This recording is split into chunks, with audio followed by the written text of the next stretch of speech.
సంవత్సరాల తరబడి government job కోసం వేచి చూస్తున్నారా? కేవలం 8 నెలల్లో మీ కల నెరవేర్చుకోండి. వెంటనే కింది నంబర్స్‌కి కాల్ చేయండి.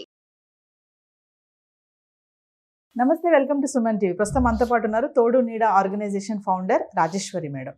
నమస్తే మ్యామ్. నమస్తే నవీన. మ్యామ్, నాకు ఒక డౌట్ ఉంది. చెప్పండి. చాలా మంది భార్యలు, మహిళలు అంటే మనమే, భర్తలకి నరకం చూపిస్తూ ఉంటారు. చాలా మంది తిట్టుకుంటారు ఈ వీడియో చేస్తుంటే. అంటే అందరి గురించి కాదు మేడం, కొంతమంది అయితే ఉన్నారు కదా, అంటే అక్కడ భర్త చాలా ఇంకా ఓపికవంతుడు అనుకోవాలి, బాగా టార్చర్ అనమాట. ఇంకా ఏ విషయంలో అయినా సరే, పిల్లల విషయం కానీ, తన విషయంలో కానీ, ఏదైనా ఖర్చుల విషయంలో కానీ, అలాంటి భార్యలు ఉన్నారు కొంతమంది. అంటే వాళ్ళకి మీరు ఇచ్చే టిప్స్ కానీ, సజెషన్స్ అలా ఎందుకు మారుతున్నారు, కారణాలు ఏమైనా ఉంటాయంటారు అసలు? ఒకటి ఇన్సెక్యూరిటీ. అంటే నా భర్త నాకే సొంతం, కొంచెం లేటుగా వచ్చాడు అనుకో, ఆఫీస్లో పని ఉండి, ఆఫీస్కి వెళ్ళావా, గర్ల్ ఫ్రెండ్ దగ్గరికి వెళ్ళావా, ఇంకా కారులోకి వచ్చి కారు ఏమన్నా మల్లెపూల వాసన వస్తుంది అని వాసన చూసేవాళ్ళు, వాడి డ్రెస్సులు వాసన చూసేవాళ్ళు, ఆ డ్రెస్సులో ఏమన్నా వాసన వస్తుంది అని, అదే సిగరెట్ గంప కొడుతుంది అయితే పర్వాలా, సిగరెట్ అయితే పర్వాలా, ఆడదైతే స్ప్రే వాసన ఏదైనా వచ్చిందనుకో, లేడీస్ స్ప్రే వాసన వచ్చిందనుకో, ఏంటి సెంటు వాసన వస్తుంది, నువ్వు సెంటు కొట్టుకోలేదు కదా, సెంటు వాసన ఎక్కడిది అని టార్చర్ పెట్టే ఆడవాళ్ళు ఉన్నారు. అయితే దేనికైనా అమ్మ ఒక పరిమితి అనేది ఉంటుంది. నీ భర్త మీద నీకు జాగ్రత్త అవసరమే, కానీ ప్రతి విషయానికి అనుమానపడి, వాడెవడో ఏదో సినిమాలో చెప్తాడు, ఆడదోమ కుట్టినా మా ఆవిడ అనుమాన పడుతుంది అంటాడు. దోమ కుడితే కూడా అది ఆడా మగ అని చూస్తుంది వాళ్ళ ఆవిడ, అంత అనుమాన పడుతుంది అని, అనుమాన పక్షి అని. అలాగా దేనికైనా ఒక పరిమితి ఉంటుంది ఒకటి. రెండోది, మగవాడికి కంట్రోల్ చేసే కెపాసిటీ ఉండాలి. అంటే ఇప్పుడు ముఖ్యంగా మనం అత్త కోడళ్ళ విషయంలో చూస్తూ ఉంటాం. అత్తగారు ఏదో చేస్తుంది, కోడలు కంప్లైంట్ ఇస్తుంది, ఈయన పెళ్ళ మాట విని తల్లినే తిడుతుంటాడు, ఆ తల్లి మనసు హర్ట్ అవుతుంది. అలాంటి కథలు కోకొల్లలు. అక్కడ మగవాడి పాత్ర చాలా కీలకం. అంటే ఎక్కడ ఎవరికి ఎంత ఇంపార్టెన్స్ ఇవ్వాలనేది మగవాడికి తెలియాలి. భార్యకి ఎక్కడ ఇంపార్టెన్స్ ఎంతవరకు ఇవ్వాలి, తల్లికి ఎక్కడ ఇంపార్టెన్స్ ఎంతవరకు ఇవ్వాలి. ఆవిడ కోడలు పర్సనల్ విషయాల్లో ఆవిడ కల్పించుకోకూడదు. ఆ కూర అలా ఎందుకు ఉండవు, ఇది ఇలా చేసావు, అది అలా చేసావు అనే విషయాలు ఆవిడకి అనవసరం. అలాగే ఆవిడకి సంబంధించిన విషయాలు కోడలుగా అనవసరం. అట్లాగా కంట్రోల్ చేసే కెపాసిటీ మగవాడికి ఉన్నప్పుడు ఎవరు ఏం చేయలేరు. అలాగే భార్య విషయంలో కూడా అంతే, కంట్రోల్ చేసే కెపాసిటీ మగవాడికి ఉండాలి. మంచితనం, మెతకతనం, ఈ రోజుల్లో అతి మంచితనం చేతకంతనం అయిపోయింది. అతి మంచితనం కొద్దీ అది ఏం సాధించినా, సతాయించినా, ఏం చేసినా సరే లీనియన్స్ కూడా భరించి ఉంటాడు అనుకో, అది లీనియన్సే అవుతుంది కదా దానికి. పిల్లలు ఉన్నారనుకో, మొగుడు మీద కోపం పిల్లల మీద చూపిస్తుంది, గిన్నెల మీద చూపిస్తుంది. పిల్లల మీద చూపిస్తే వాడు ఒంటి మీద దెబ్బ పడితే ఊరుకోననే వార్నింగ్ భర్త ఎందుకు ఇవ్వలేడు? అది రాక్షసిని వాడు తీసుకెళ్ళి ఓదారుస్తాడు. కానీ పిల్లాన్ని కంట్రోల్ చేసే కెపాసిటీ లేదు. ఎప్పుడైతే లేదో అది అవకాశంగా తీసుకుని రైజ్ అయిపోతూ ఉంటుంది. ఆ రైజ్ అయ్యే భార్యను కంట్రోల్ చేసే కెపాసిటీ మెయిన్ మగవాడికి ఉండాలి. గుర్రం రౌతు కొద్దీ గుర్రమని నరసమా, అలాగా అది దాని ఇష్టం వచ్చినట్టు పరిగెడుతుంటే దానికి ఒక కళ్ళెం వేయగలగాలి. నువ్వు ఇలా చేస్తే నేను ఒప్పుకోను, నువ్వు ఇలా ఉండాల్సిందే, ఇలా తిరిగి దాటి వెళ్ళడానికి లేదు అనే స్థాయిలో మగవాడు ఉంటే అది సక్రమంగా జరుగుతుంది ఆ సంసారం. లేనప్పుడు వాడికి సుఖం ఉండదు, దీనికి సుఖం ఉండదు. కొంతమంది ఉన్నారు మేడం, మీరు అన్నట్టుగా మగవాళ్ళు కెపాసిటీ ఉండాలి అంటున్నారు కదా. అవును, కొంతమంది అసలు మొత్తం లోబడిపోతారు, ఇంకా అసలు డెసిషన్ మేకర్ ఉండరు, ఏముండదు, ఏ విషయంలో ఇన్వాల్వ్ అవ్వరు. అంటే ఆ అంటే ఆ, సిద్ధి అంటే సిద్ధి ఉన్నారు కొంతమంది అలాగా. అవును, మన సొసైటీలో చూస్తూనే ఉంటాం కదా. జోరుక గులాం అంటారు వాళ్ళని. ఎందుకంటే అంటే ఎందుకు అలా తయారైపోతారు? అంటే ఇలా సైలెంట్గా ఉండడం ఉత్తమం అనుకుంటారా?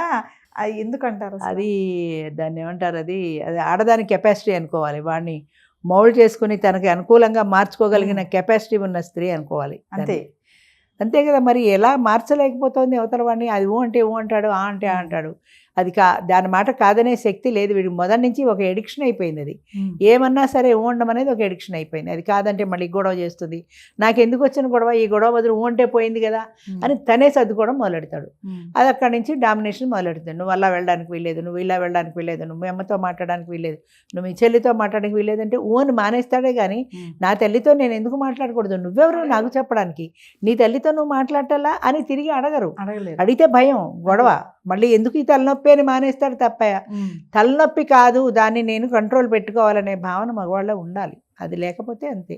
దీనివల్ల ఫ్యూచర్లో సమస్యలు రావా మేడం? వస్తాయి, అలా భరిస్తుంటే అలవాటు అయిపోతుంది. అందుకోవడం వల్ల మేల్ డామినేషన్ కొన్నాళ్ళు నడిచింది. అంటే మగవాడి పెత్తనంతో ఆడది ఆయన ఏం చెప్తే అదే అని కొన్నాళ్ళు నడిచింది. ఇప్పుడు కాలం మారుతోంది, ఫీమేల్ డామినేషన్ వస్తుంది. అంచేత అది ఎలా చెప్తే అలాగే అనే భర్తలు ఉన్నారు, భార్య కోసం తల్లిని వదిలేసిన భర్తలు ఉన్నారు. ఓల్డేజ్ హోమ్లో ఎన్ని కథలు చూడాలా. అదేంటి అక్కడ దాకా వెళ్ళి రోడ్డు మీద వదిలేసిన వాళ్ళు ఉన్నారు, తల్లిని ఓల్డేజ్ హోముల్లో వదిలేసిన వాళ్ళు ఉన్నారు, కొట్టిన వాళ్ళు ఉన్నారు, తిట్టిన వాళ్ళు ఉన్నారు. ఏది ఏమైనా సరే ఆయన అత్తమామలు చూస్తాడు కానీ తల్లిదండ్రులు చూడడు. ఎందుకని అంటే భార్యని బట్టి వాళ్ళు ముఖ్యం. ఇప్పుడు మీరు డామినేషన్ ఉన్నారు కదా మేడం, అవును, డామినేషన్ అనేది ఒక లిమిట్ వరకు ఉంటే బాగుంటుంది కదా? అంతే, ముద్దుగా అంతే, ఉంటుంది. ఉండాలి. కొంచెం లిమిట్ దాటితే భార్యనే భర్త అయినా. నరకమే, ఎవరైనా అంతే నరకమే. డామినేషన్ అనేది ఉండకూడదు. అండర్స్టాండింగ్ ఉండాలి ఇద్దరి మధ్యన. Yes. డామినేషన్ కాదు, అండర్స్టాండింగ్ ఉండాలి. ఒక పని ఆయన చేశాడు అంటే ఏమో ఆయనకి ఏమో అవసరమై ఎలా చేశాడో అనుకోవాలి కానీ నువ్వు ఆ పని చేయడానికి వీల్లేదు అనే టర్మ్స్ డిక్టేట్ చేయకూడదు. ఎవరికి డిక్టేట్ చేయకూడదు. Yes. నువ్వు ఇన్నింటిగా ఇంటికి రావాలి, నువ్వు ఇన్నింటిగా ఆఫీస్కి వెళ్ళాలి అనడానికి భార్యకి రైట్ లేదు కదా. అలాగే భార్య కూడా ఏదైనా పని చేస్తుంటే నువ్వు ఆ పని చేయడానికి వీల్లేదు, నువ్వు అలా చేయడానికి వీల్లేదు, నువ్వు ఇలా చేయడానికి వీల్లేదు, నువ్వు ఉద్యోగం చేయడానికి వీల్లేదు. నువ్వు ఉద్యోగం చేయి, జీతం కావాలి కదా, ఉద్యోగం చేయి, కానీ నేను చెప్పినప్పుడు వెళ్ళు అంటే ఎలా కుదురుతుంది? ఆఫీస్ అంటే అర్జెంట్ పని ఉంటే ముందే వెళ్ళాల్సి ఉంటుంది. అంచేత అది అండర్స్టాండింగ్తో వెళ్ళాలి కానీ ఒకరినొకరు డామినేట్ చేసుకునే లైఫ్లో ఎప్పటికీ సక్సెస్ కావు. అది 25 ఏళ్ళైనా అంతే, 50 ఏళ్ళైనా అంతే. అండర్స్టాండింగ్తో వెళ్ళిపోయిన జీవితాలు సక్సెస్ అయినట్టు. ఒకళ్ళనొకళ్ళు కంట్రోల్ చేసుకోవాలి, డామినేట్ చేయాలి అనే కోరికతో మొదలెడతారు కొంతమంది. పెళ్ళవగానే మొగుడు చెంగును కట్టేసుకోవాలి, అంచేత వాడిని కంట్రోల్ పెట్టేయాలి అని ఆలోచించి ఆడవాళ్ళు ఉంటారు. ఏదో కొత్త కాబట్టి ఆ కొత్త మొదలు కొన్నాళ్ళు ఒప్పుకుంటాడు. ఒప్పుకున్న తర్వాత ఇంకా అదే అలా అలా అలా అలా అలవాటు అయిపోతే ఇంకా అంతే. అలాంటి వాళ్ళు ఎప్పటికైనా ప్రమాదమే. Wife and husband relation strong గా ఉండాలి, బాండింగ్ మంచిగా ఉండాలి అంటే కొన్ని టిప్స్ చెప్పండి. పాటించారా వ్యూవర్స్? ఏముండవమ్మా టిప్స్ అంటూ ప్రత్యేకంగా. అండర్స్టాండింగ్ మెయిన్ ఏంటంటే ఒక వ్యక్తి పట్ల ఇష్టం ఉండాలి. భార్య పట్ల భర్తకు, భర్త పట్ల భార్యకి ఒక ఇష్టం ఉండాలి, ఒక బాండింగ్ ఉండాలి.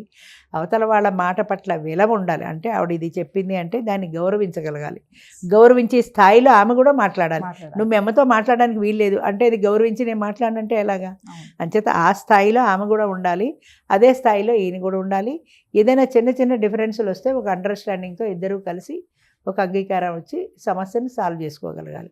మెయిన్ అండర్స్టాండింగ్ అమ్మ. టెంపర్మెంటల్ యాక్సెప్టెన్స్ అంటారు సార్, అది చాలా ముఖ్యం. అది లేనప్పుడు ఎవరికి ఏవి ముఖ్యం కాదు. ఇవాళ నువ్వు నాతో మాట్లాడలేదు కాబట్టి నేను నీతో మాట్లాడను, నేను వేరే గదిలో పడుకుంటాను, నేను ఇలా ఉంటాను, నేను అలా ఉంటాను, ఇలాంటి బెదిరింపులు అవి వినడానికి కూడా బాగుండవు, చూడడానికే కదా వినడానికి కూడా బెదిరించవచ్చు కానీ ముద్దుగా ఉండాలి. అది దానివల్ల అవతల మనిషి ఇబ్బంది పడకూడదు. అది పొడిగిస్తే కుటుంబంలో కూడా అంతే కదా. నువ్వు మానే నేను ఎవరితో తెచ్చుకుంటానంటాడు, అక్కడి నుంచి యుద్ధం మొదలు. ఎందుకు వచ్చిన గొడవ? ముందే జాగ్రత్తగా ఉంటే పోతుంది కదా. అది. నమస్తే మ్యామ్, థ్యాంక్ యూ అమ్మా.